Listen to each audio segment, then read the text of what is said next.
Well, hello, dear friends from Kuala Lumpur, Malaysia.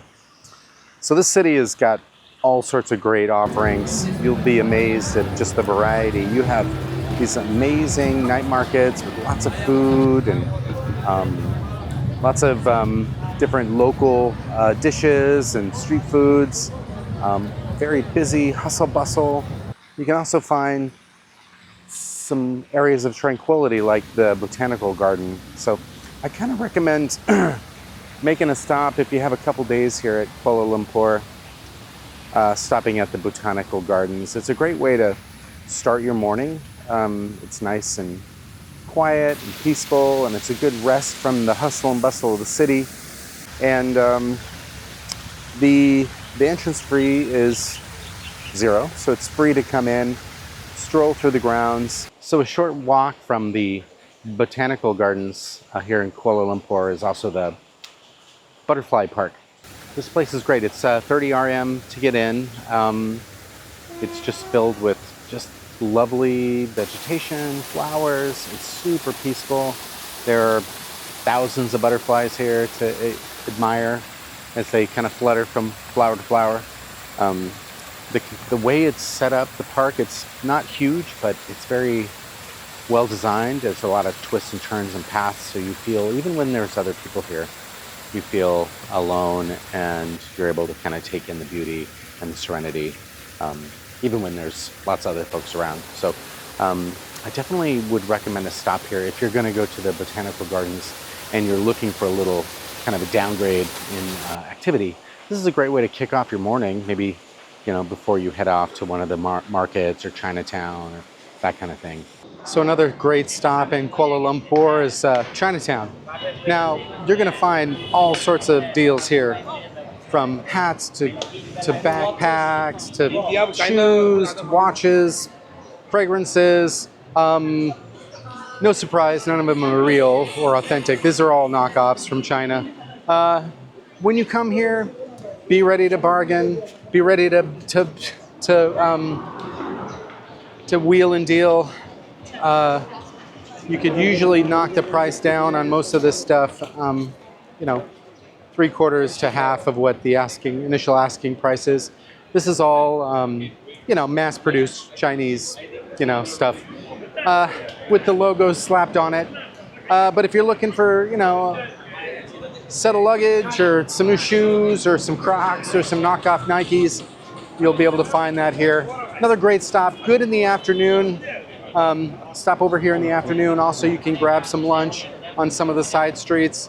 There's some really good kind of like buffet style Malaysian restaurants to either side of the entrance of Chinatown. Super cheap. But yeah, this is a great place to stock up on your knockoff jewelry, your knockoff shoes, your knockoff backpacks, your knockoff purses, your knockoff sunglasses. You're going to find all that stuff here. And one of the great things about it is this whole area of Chinatown is covered. So it's a great way to get away from the heat in the early afternoon, and you don't have to suffer underneath the blazing sun. So do your morning activities. Stop here early afternoon. You can also come here in the evening. It's really hopping. You'll probably get better deals in the early afternoon before things really start hopping.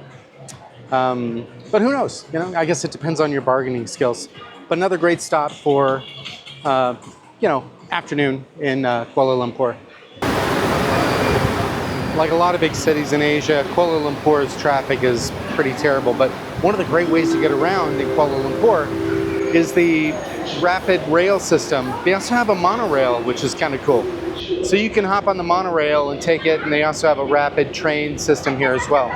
So one of the reasons right here to visit the Kuala Lumpur Zoo is they have a giant panda exhibit. I've never actually seen a giant panda, so I was really interested to come and check one out. Right here, there he is. So this zoo's got everything.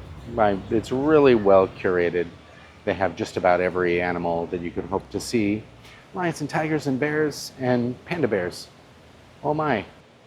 So if you have an extra day, it's a great stop off in the morning before it gets too hot.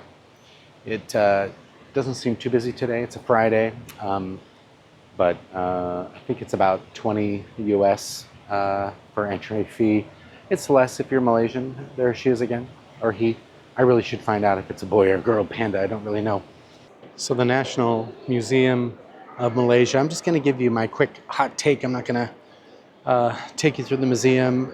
Gets a little bit of hate online about just being a little slow. I think it's actually great. It's not.